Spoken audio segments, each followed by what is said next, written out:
शुक्लां भरधरं विष्णुं शशिवर्णं चतुर्भुजं प्रसन्नवदनं ध्यायेत् सर्वविघ्नोपशान्तये। ॐ गणानां त्वा गणपतिं हवामहे कविं कवीनामुपमश्रवस्तमं ज्येष्ठराजं ब्रह्मणां ब्रह्मणस्पत आनशृण्वन्नोतिभिः सीदसादनम्। ॐ श्रीमहागणाधिपतये नमः।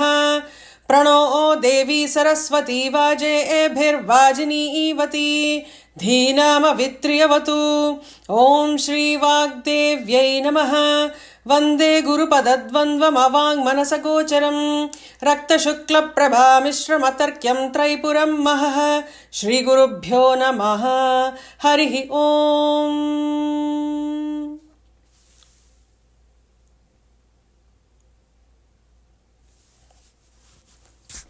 Okay, we'll get started. So 27th shloka of Devi Kavacham is what we are doing today.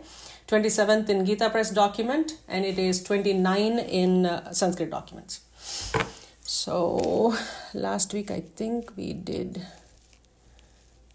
till Nijaji has chanted. Padmaji, did you chant last week?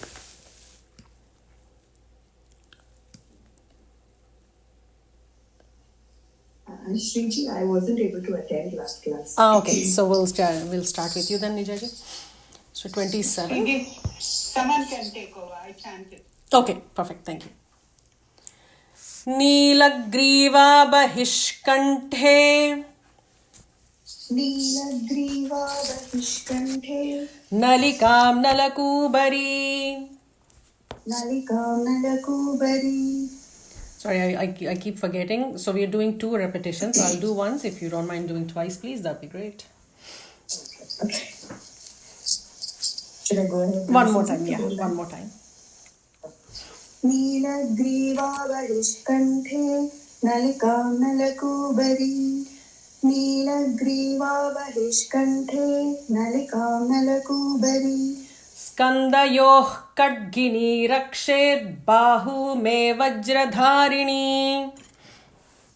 स्कन्दयोः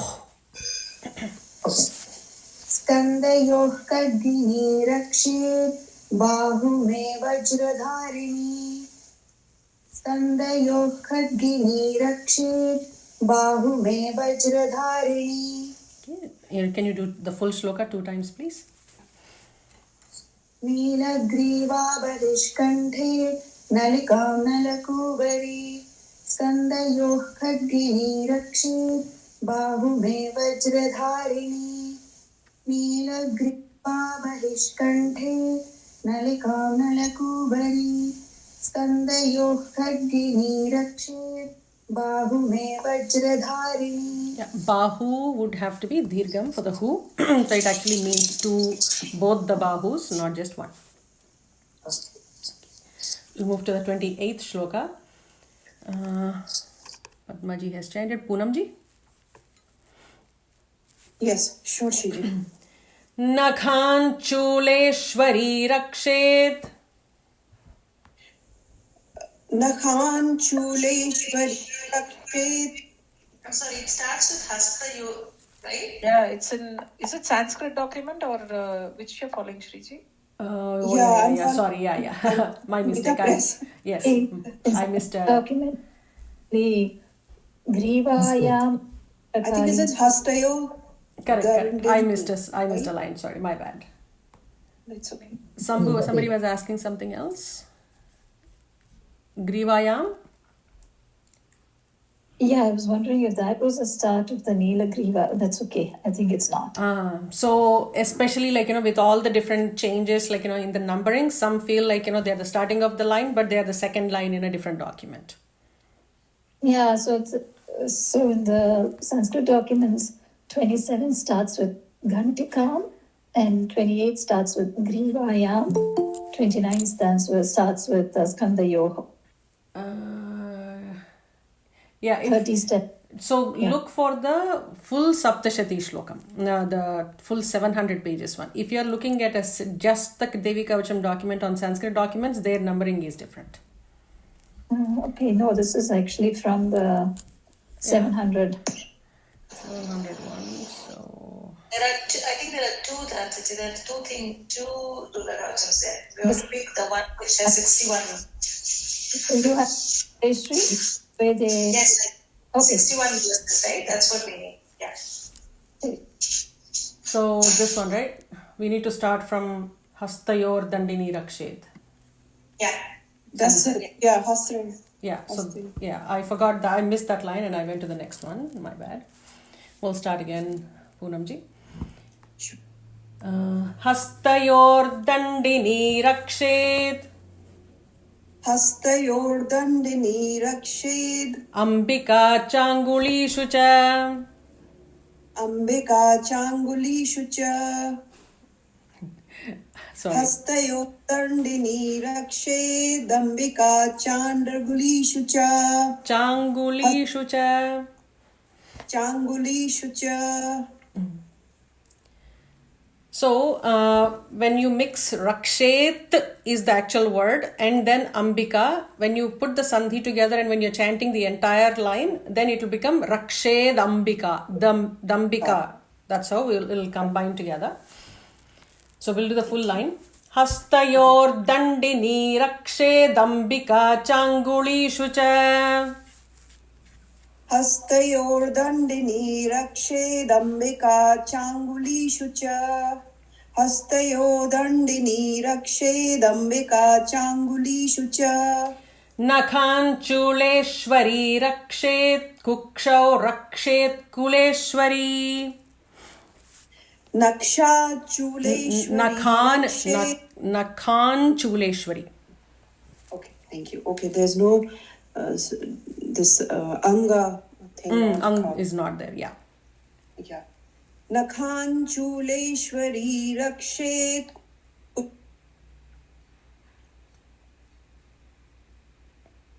We can't hear you. Shwari Nakhanchuleshwari Kukshaw Rakshet Kuleshwari. I think I have problem in Rakshet Kukshaw. Is that right, Yes. Shriji? So Nakhanchuleshwari Rakshet Kukshau Rakshet Kuleshwari.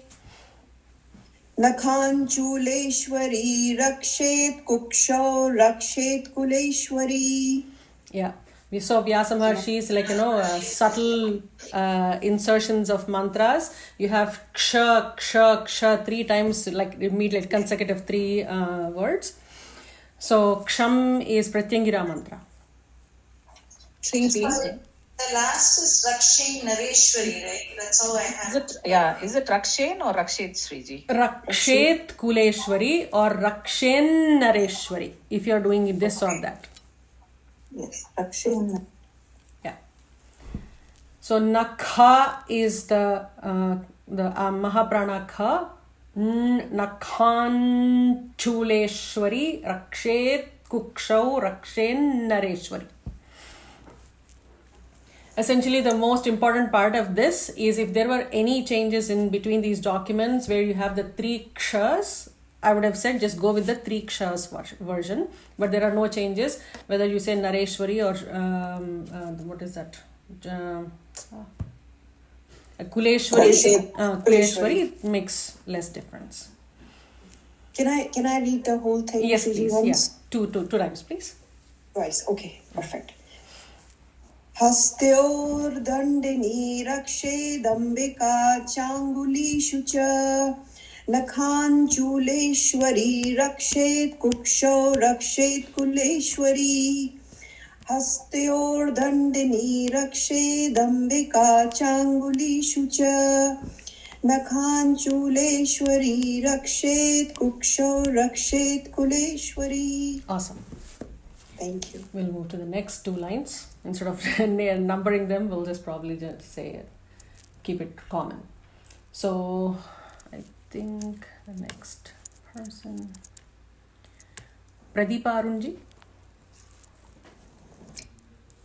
Hari Om, Shriji. Hari Om. We'll chant these 2 shlokas. Stanau Rakshen Mahadevi. Tanau Rakshen Mahadevi. तनौ रक्षेन्महादेवी मनःशोकविनाशिनी मनशोकविनाशिनी मनशोकविनाशिनी. Do a little bit more emphasis right after mana. Manashokavinashini.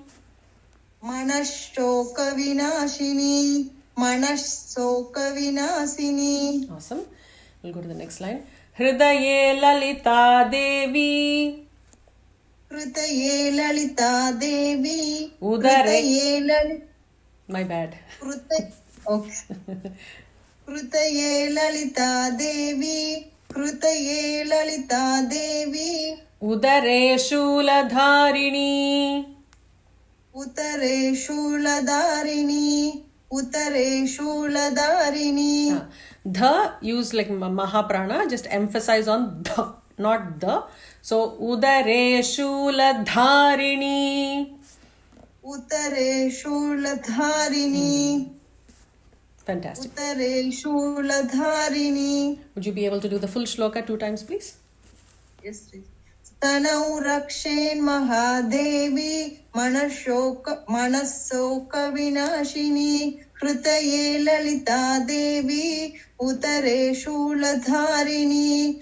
तनौ रक्षेन् महादेवी मनशोक विनाशिनी. हृदये ललिता देवी. उतरे शूलधारिणी. Awesome, fantastic. So we'll go to the next shloka. Rajamji, not Rajam Krishnanji. Rajamji. Yeah. Awesome. Pranam Guruji. Namaskaram. Nabhau cha kamini rakshet. Nabhau Sakamini Rakshet. One more time. Nabhau Sakamini Rakshet. Guhyam guhyeshwari tatha. Guhyam Guhyeshwari Tata. Guhyam Guhyeshwari Tata. Putana kamika medhram. Oh, it's a bit different here. It's Medhram Okay. Rakshatu. We'll do the Sanskrit documents first and then we'll go to this one. Medhram rakshatu durgandha. Medhram Rakshadu Durganta. Medhram Rakshadu Durganta. Payum me guhyavahini. Vayum Me Guhyavahini. Payum. Vayum. Sorry, Yeah. sir. Go ahead. Vayum Me Guhyavahini. Actually, if you don't mind, generally speaking, like, when you're chanting by yourself, when you're chanting with one of these documents, it may be different. I like this version better, the Putana Kamika Medhram Gude Mahishavahini, than the one that is here. So if anybody wants to make correction when you're chanting by yourself, you can do it.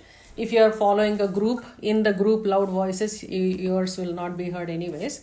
So at that time, follow whatever is in the book.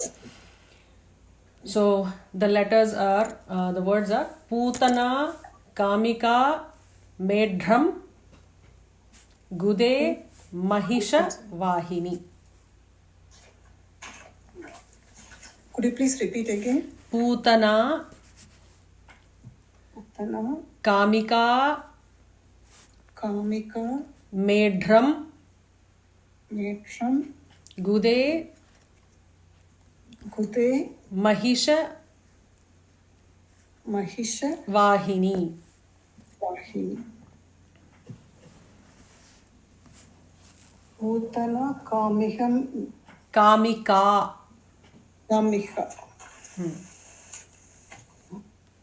Putana Kamika Medhram Gude Mahisha Vahini.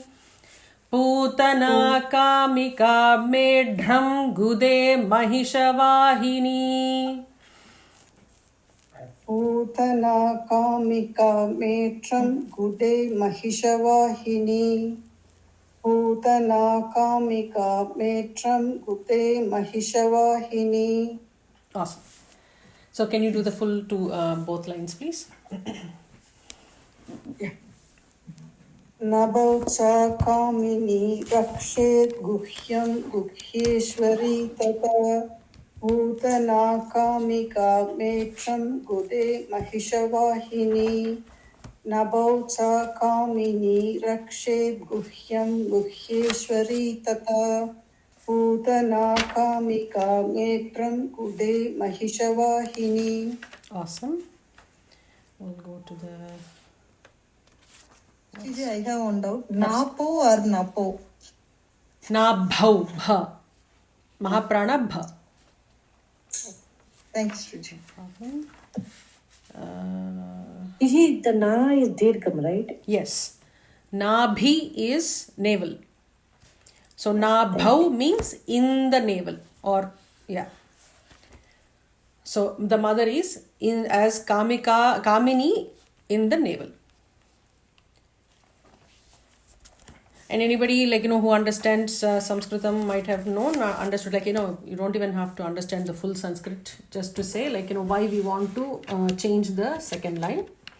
Putana Kamika is Durgandha is bad smell. Versus Putana Kamika, and there are secret versions as well, why Guda means anus, and anus being protected by Mahishavahini. So that's why we prefer this version. Okay, so moving to the next shloka. Shriji, Shriji, please can you explain Putana Kamika Medram once again, please? Okay. Putana Kamika Medram Gude Mahishava. The meaning of Putana Kamika Medram. Sorry, what is the first version? I could not hear your voice. Can you please explain the meaning of Putana Kamika Medram? Medram is genitals. Okay. And Putana Kamika is the mother there. You were referring to some bad smell. Durgandha in Sanskrit documents it is given as Medram Rakshatu Durgandha. Oh, okay. All right. Thank you so much, Shriji. No worries. Moving to the next shloka, Rajan Krishnanji. Katyam Bhagavati Rakshet. Katyam Bhagavati Rakshet. Katyam Bhagavati Rakshet. Januni Vindhyavasini. Januni Vindhyavasini. Januni Vindhyavasini. Janghe Mahabala Rakshet. Janghe Mahabala Rakshet. Janghe Mahabala Rakshet. Sarvakama Pradayini. Sarvakama Pradayini. Sarvakama Pradayini. Shriji, how do you pronounce Rakshet Ja or Rakshet?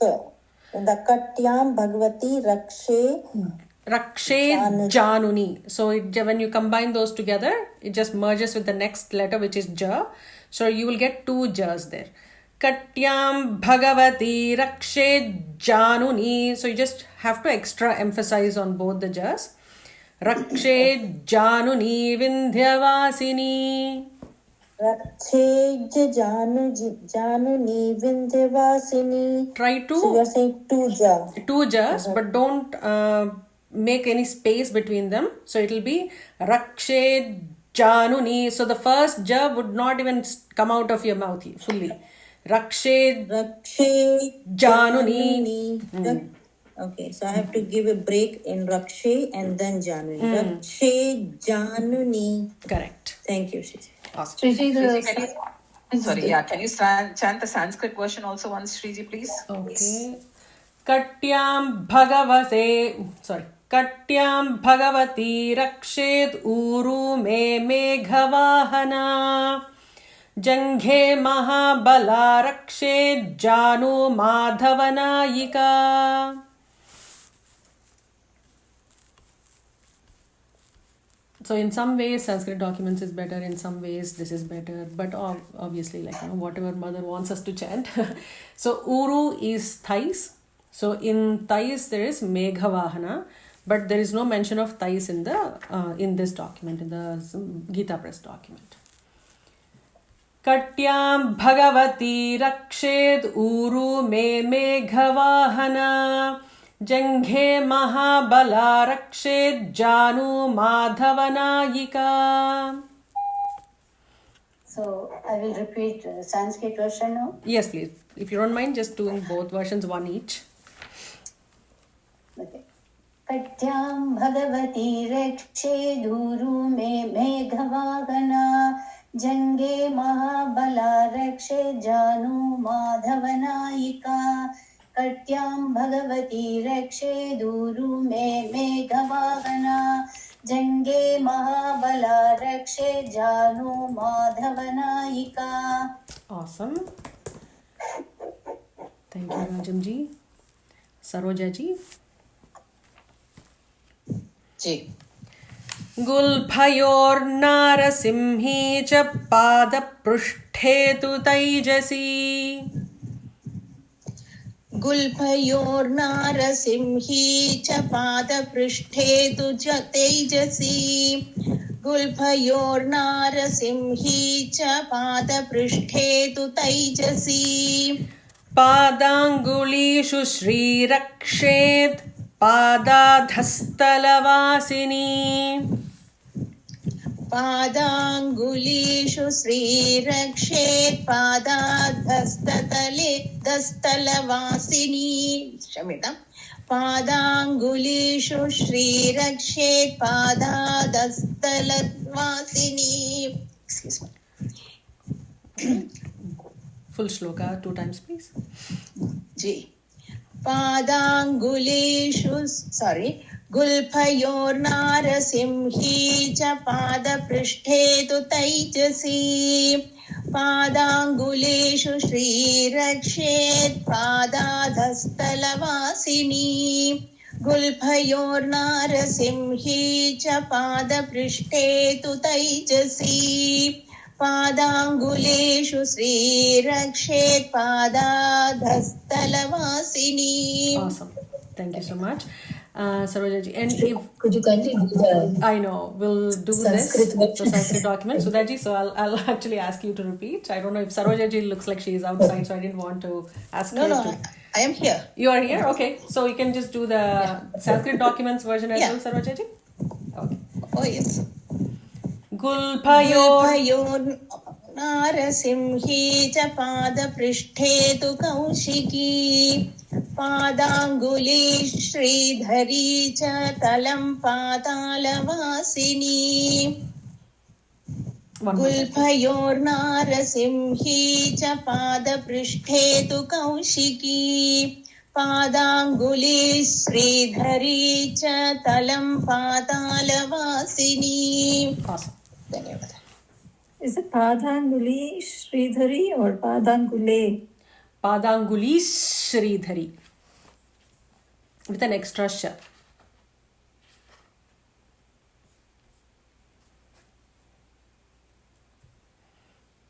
Anguli. Can you just say that second line, Shriji? Okay.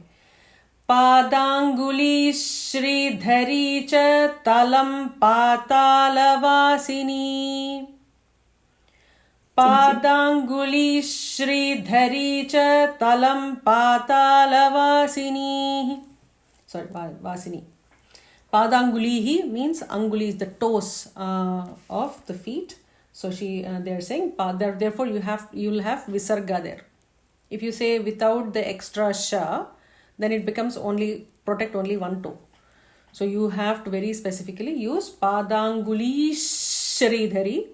Then you are saying multiple toes. All my toes be protected by Sridhari. Okay, moving to the next shloka. Thank you, Saroja ji.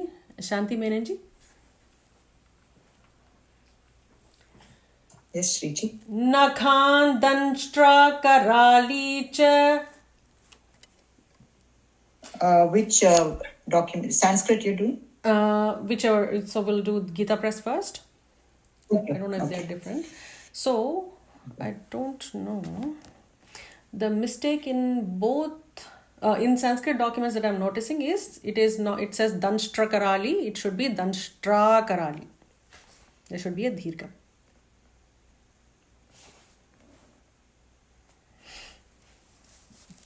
So we'll just say the first line, the first, sorry, I wasn't prepared to. Yeah, thank you. Nakhan danshtra karali cha. Nakhan damshtra karali cha. Second time, please. Nakhan damshtra karali cha. Keshansh chaivordhvakeshini. Keshansh chaivordhvakeshini. Keshansh chaivordhva.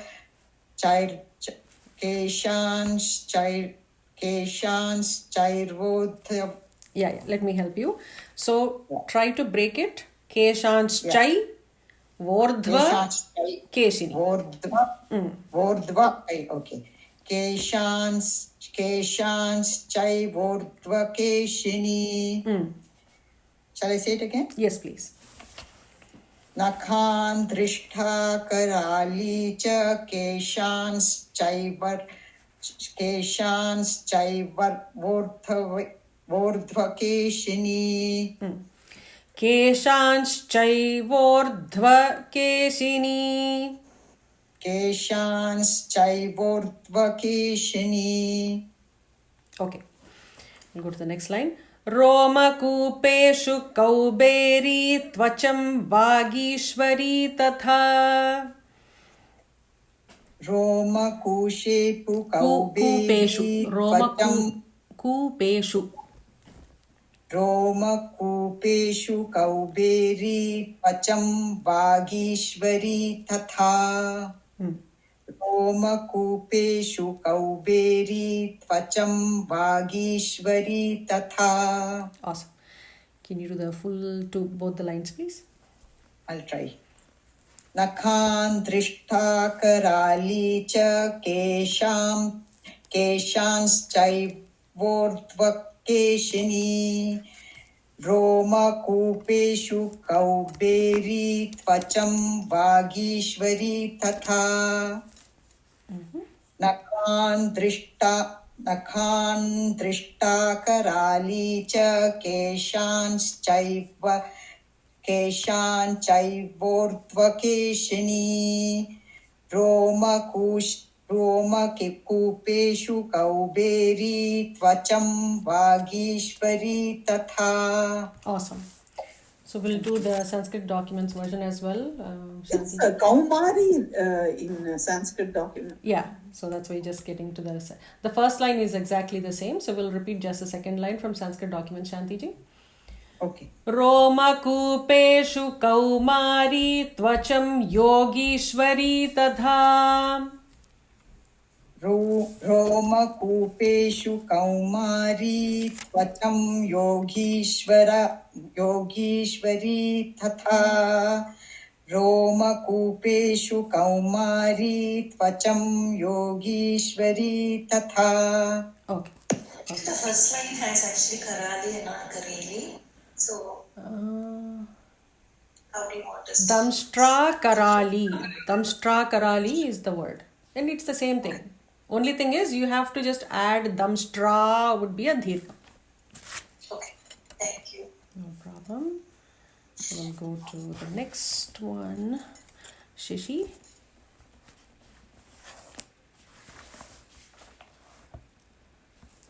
Shishi, are you there? Okay, Sindhuji. Yes, sorry. Namaste. Namaste. Okay, Sindhuji can carry on. Okay, you're there. So we'll do that. Okay, Shriji. Oh. Okay. Sorry. Raktamajjavasamansan. Raktamajjavasam mamsan. Second time. Raktamajjavasamamsan. Nyasthi medansi parvati.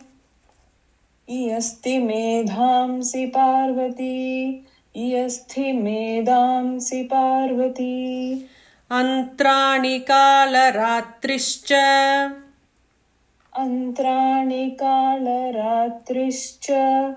अन्त्राणि कालरात्रिश्च पित्तञ्च Mukuteshwari पित्तञ्च Mukuteshwari पित्तञ्च Mukuteshwari both the lines, Shashi.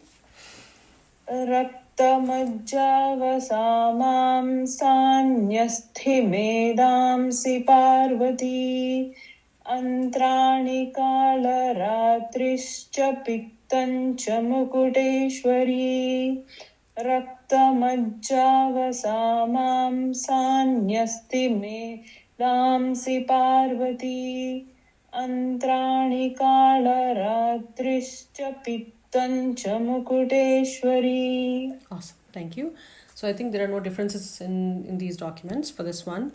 Kalaratri is the more like North Indians use the Kalaratri, and you can just use that. We in South India it's preferred to say Kalaratri. So Arvindji would have asked this question whether it is la or la. So in this case you can use either one of those. Some very specific ones we say it should be a la, but in this case both any of these. Either is fine. Correct, either is fine. Thank you, Shashi. We'll move to 35. Sindhuji. Yes, Shreji. Padmavati Padmakoshe. Padmavati Padmakoshe. Padmavati Padmakoshe. Kaphe Chudamanistatha. Kafe Chudamanistatha. Kafe Chudamanistatha. Jvala Mukhi Nakhajvala. Na Jwala Mugi Nagajwala. Jwala Mugi Nagajwala. Mabhedya Sarvasandhishu. Mabhedya Sarvasandhishu. Mabhedya Sarvasandhishu. Awesome. Full both lines, please. Okay. Padmavati Padmakoshe Kafe Chudamanistatha. Manistatha. Jwala Mugi Nagajwala. Mabhedya Sarvasandhishu. Padmavati Padmake Koshe. Oh, sorry. Padmavati Padmakoshe Kafe Chudamanistatha.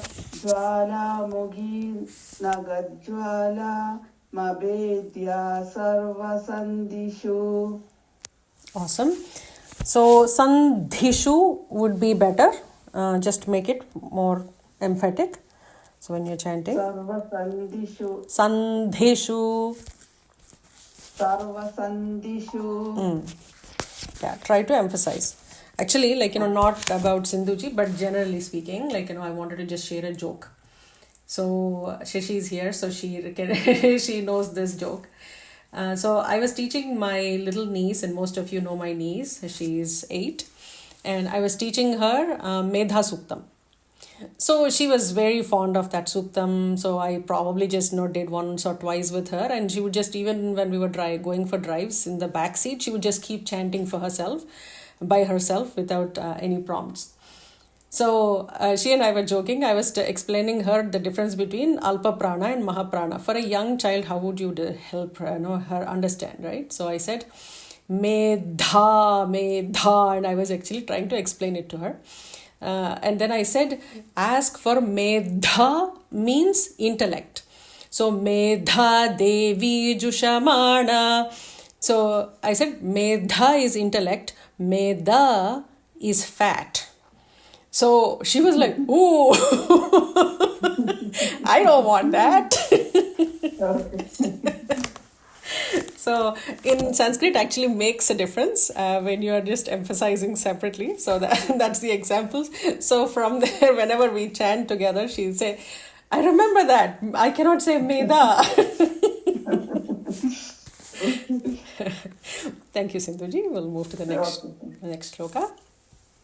Siniji. शुक्रं ब्रह्माणि मे रक्षेत् शुक्रं ब्रह्माणि मे रक्षेत् शुक्रं ब्रह्माणि मे रक्षेत् छायां छत्रेश्वरी तथा छायां छत्रेश्वरी तथा छायां छत्रेश्वरी तथा अहंकारं मनोबुद्धिम् अहंकारं मनोबुद्धिम् अहंकारं मनोबुद्धिम् रक्षेन्मे Dharmadharini रक्षेन्मे Dharmadharini रक्षेन्मे Dharmadharini Awesome. Both lines twice, please.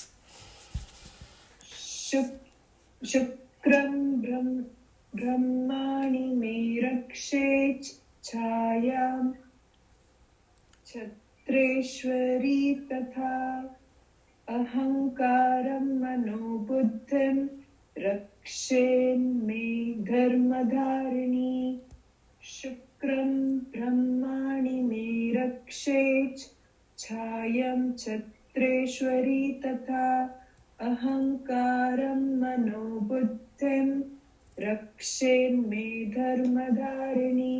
Awesome. I personally just now I realized I chant as Shukram Brahmani me rakshet.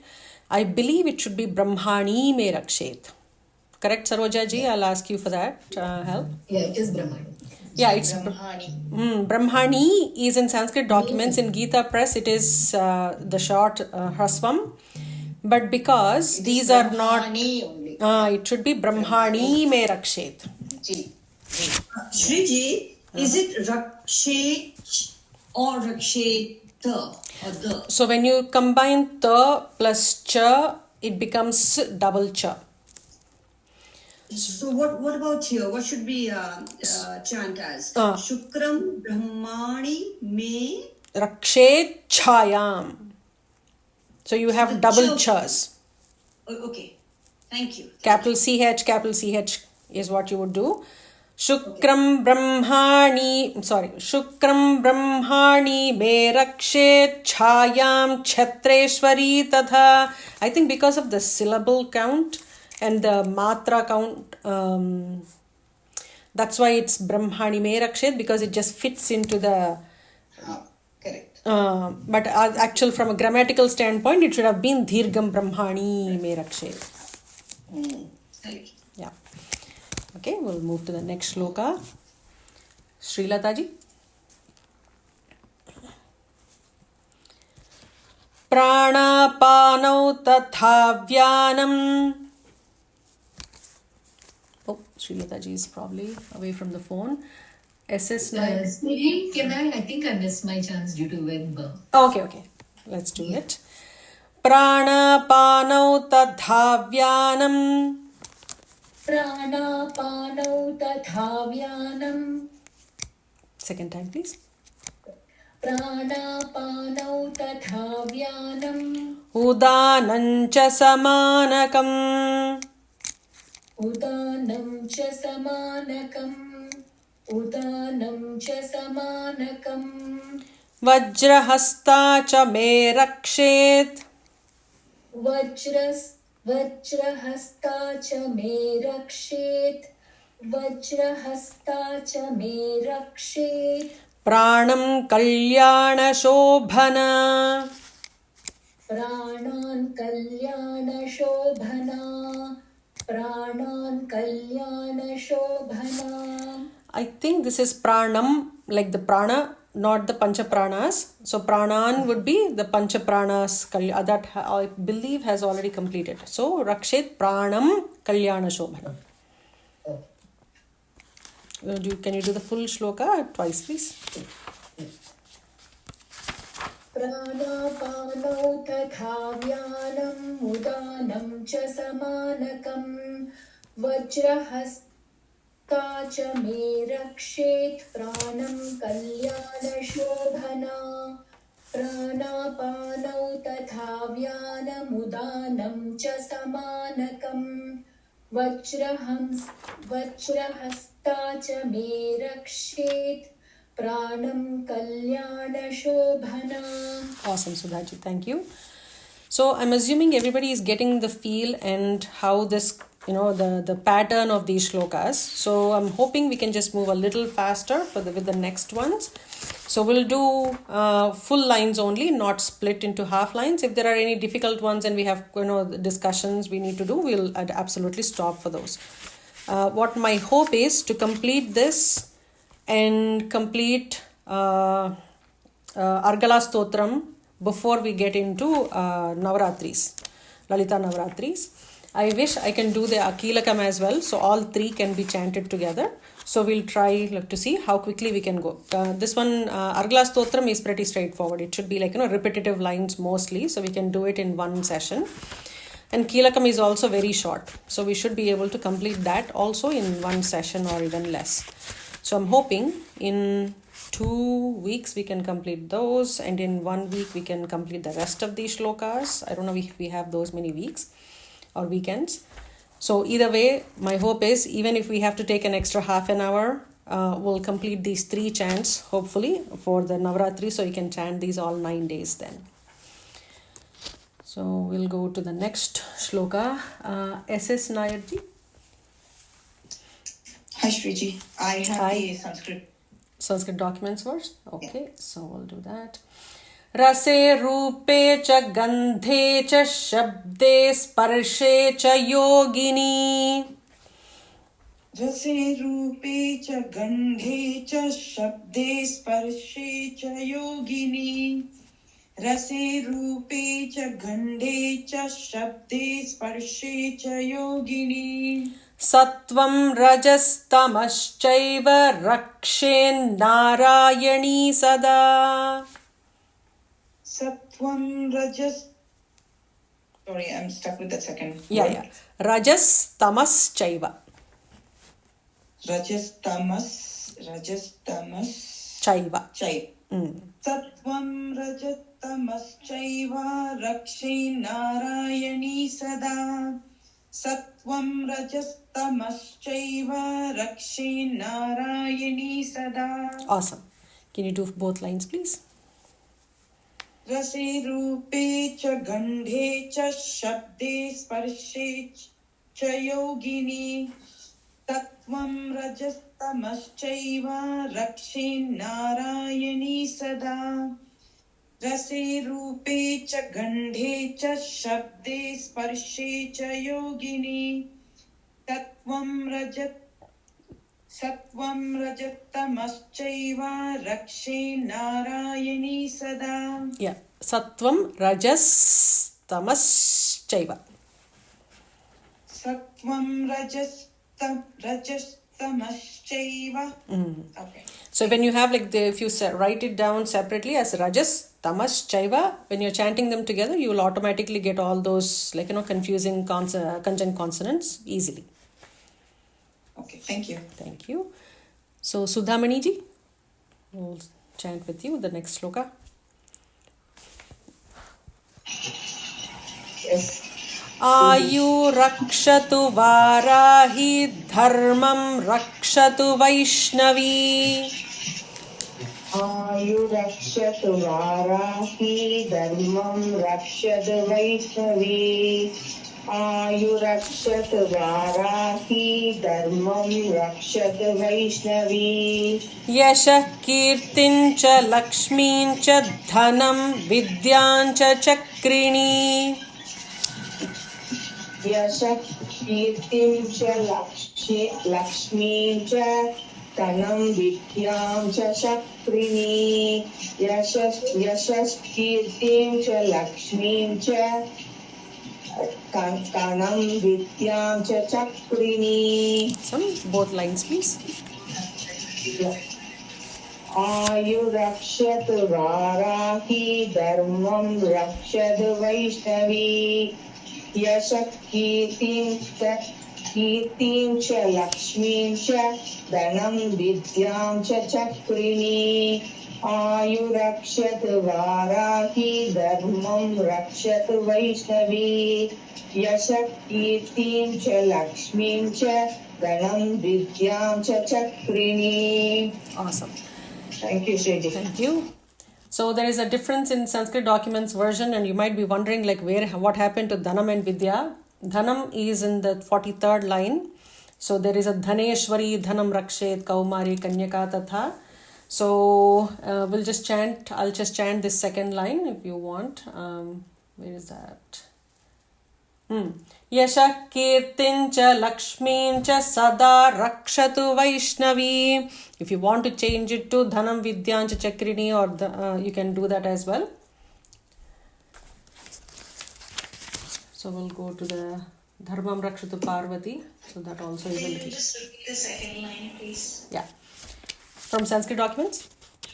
Yes, please. Okay. So I'll do the full shloka. Ayu rakshatu varahi dharmam rakshatu parvati yashah kirtincha lakshmincha sada rakshatu vaishnavi. Thank you so much. Awesome. We'll go to the next one. Sushma ji? Hi there. Namaste. Actually, Hi. I have the Sanskrit document.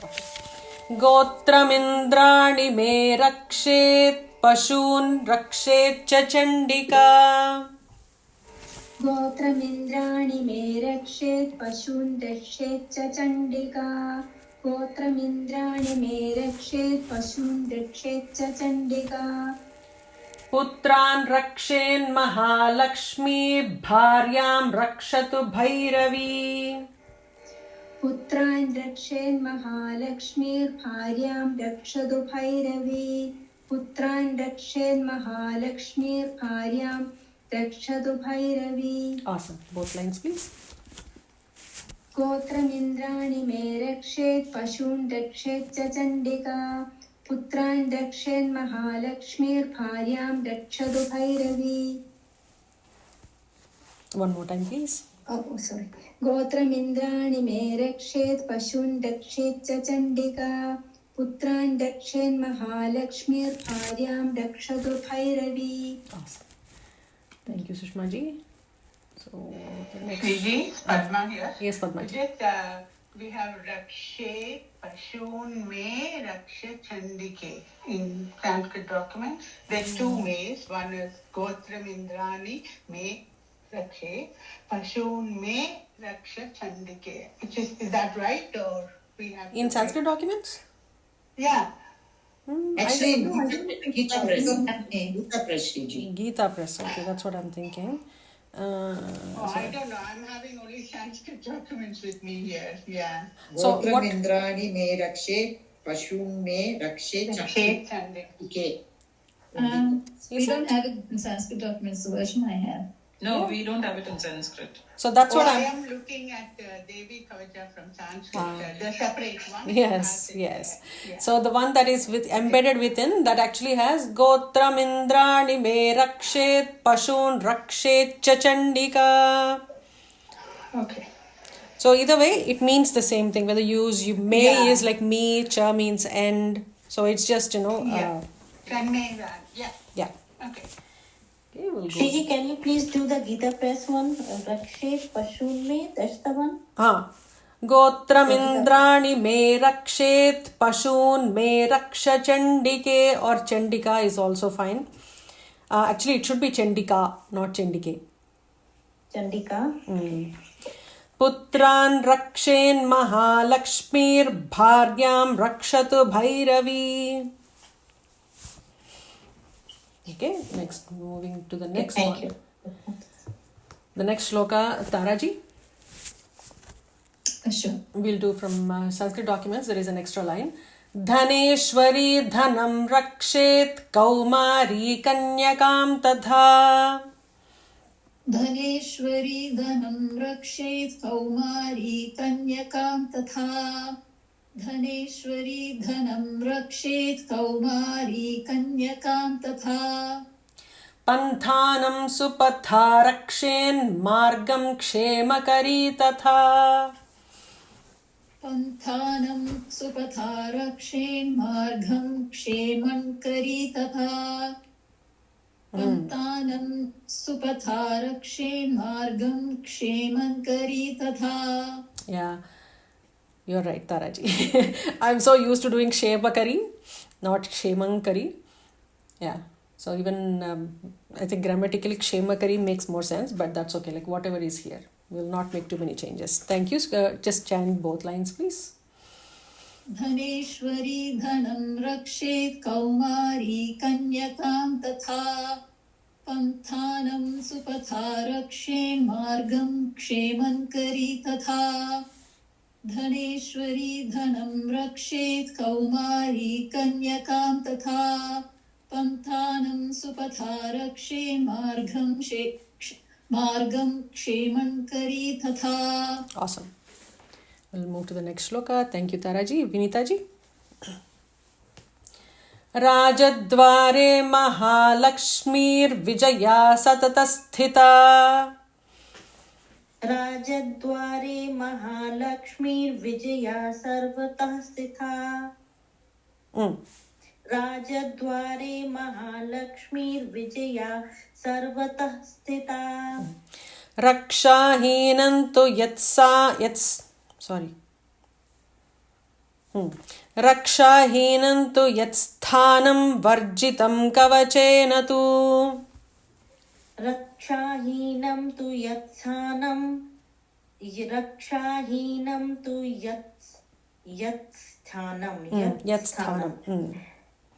Rakshahinam tu yatsthanam varjitam kavachena tu.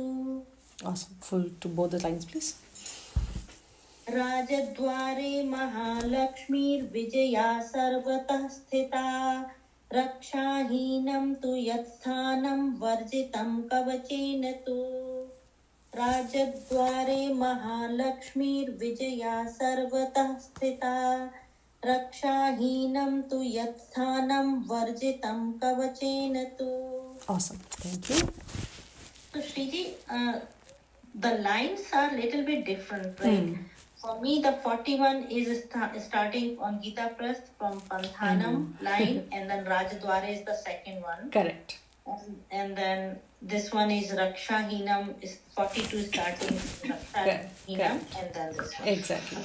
Yeah, Vyasa Maharshi has not done the divisions like that. So there are some that are 61 shlokas, there are some that 56 shlokas. It doesn't mean there are extra shlokas, there are just extra lines. So they're inserted in between. That's why the numbering is a little different. Understood. Okay, thank you.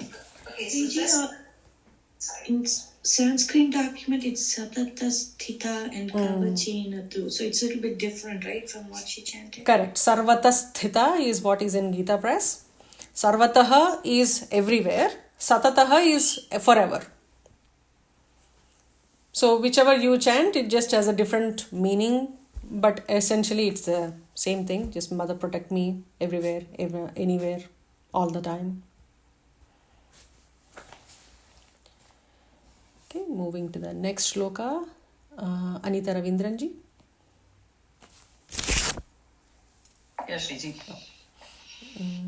तत्सर्वं रक्ष मे देवी जयन्ती पापनाशिनी.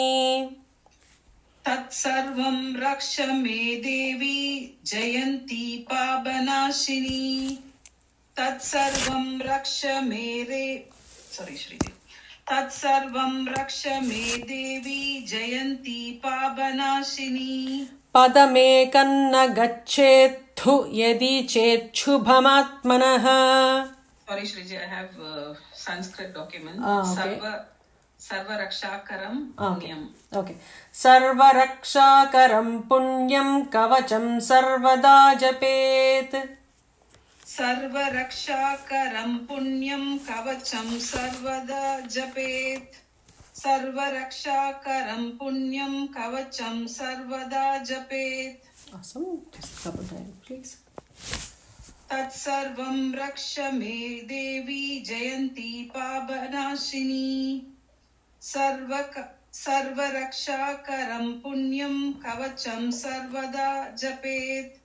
तत्सर्वं रक्ष मे देवी जयन्ती पापनाशिनी. सर्वरक्षाकरं पुण्यं कवचं सर्वदा जपेत्. Awesome. Thank you, Anitaji.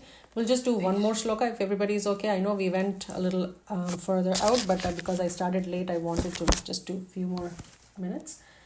Anita Ravipati ji? You have Sanskrit documents or Gita Press? Sanskrit document. Oh. Idam rahasyam viprarshe. Idam rahasyam viprarshe. Bhaktya tava mayoditam. Bhaktya tava mayoditam. Full line, please. Idam rahasyam viprarshe. Bhaktya tava mayoditam. Idam rahasyam viprarshe. Bhaktya tava mayoditam. Padamekanna gacchetu yedi. One second, there is a mistake here. It should be Padamekanna gacchetu yedi. So the first one should be Hrasvam. Padamekanna gacchetu yedi chet shubhamatmanaha. Padametanna gacchetu yadi chet shubhamatmanaha. Padamekanna gacchetu yadi chet shubhamatmanaha. Padamekam is also grammatically correct, but it won't just mend itself with the matra requirement for the shloka. So we'll just do the full 2 lines, Anitaji. Idam rahasyam vipreshe bhaktya tavatam mameditam. Padamekanna gacchetu yadi chet shubhamatmanaha. Idam rahasyam vipreshe bhaktya tavame mayeditam. Mayoditam. Idam rahasyam viprarshe bhaktya tava mayoditam. Padamekanna gacchetu yadi chet shubhamatmanaha. Awesome. Thank you so much. So we'll conclude here and we'll come back to the next shloka, which is 47 in Sanskrit documents and 44 in Gita Press. So hopefully next week we'll finish this. And then the following week we can start from Argala Stotram. Next week is long weekend. Yes, Padmaji, go ahead. No, the next shloka I'm seeing 3 lines, so I'm just looking at the tune. If you can just say that, then I will be practicing. Yeah, what we will do is just, because it's 3 lines. We'll just do the way regular Anushtup Chandas is. Okay. We will ignore the numbering because Vyasa Maharshi is not given the numbers. Okay. So, just like Anushtup Chandas, we'll just consider the first 2 lines as the same tune. Okay. So next week is long weekend. I'm still hoping we can take either Friday evening, but there are Navatma Bodham Friday evenings. So we'll still do, I plan to travel next weekend. Sridhi, next Friday is finished. The Bodham is finished. All the speaks are finished. Next Friday is cancelled. They're sending a recording. Oh, is it? Live. Okay. So in which... you can hold, Yeah, so in that case, and Friday is also a holiday. So we can do Friday early morning as well. So the same 9 o'clock. So we'll just chat about it in the group and see which one suits better. So Friday is not a holiday for us. No, they don't give Good Friday holiday. Good for you. No, I thought only for schools. I thought you guys were Christian country. No. Okay, for us, some of the organizations also have Monday holiday. So 4 days. Oh, nice. Okay, so we'll chat about it in the group and we'll see what suits everybody, and we'll still take an hour next weekend. And then we'll have, I think, 2 more weekends after that before we get to the Navratris, and I'm hoping we'll finish the entire thing. Or at least we'll need 3 hours to finish this with meanings. So we'll conclude with the Shanti Mantra. Om Purnamadah Purnamidam Purnat Purnamudachyate Purnasya Purnamadayah Purnamevavasishyate. Om Shanti Shanti Shanti. Harihi Om Sri Gurubhyo Namaha. Harihi Om. Loka Samasta Sukhino Bhavantu. Sarvam Sri Paradevatarpanamastu. Thank you so much for your time and extra time. Thank you. Namaskaram. Thank you. Namaskaram. Thank you, Shiji. Namaskaram.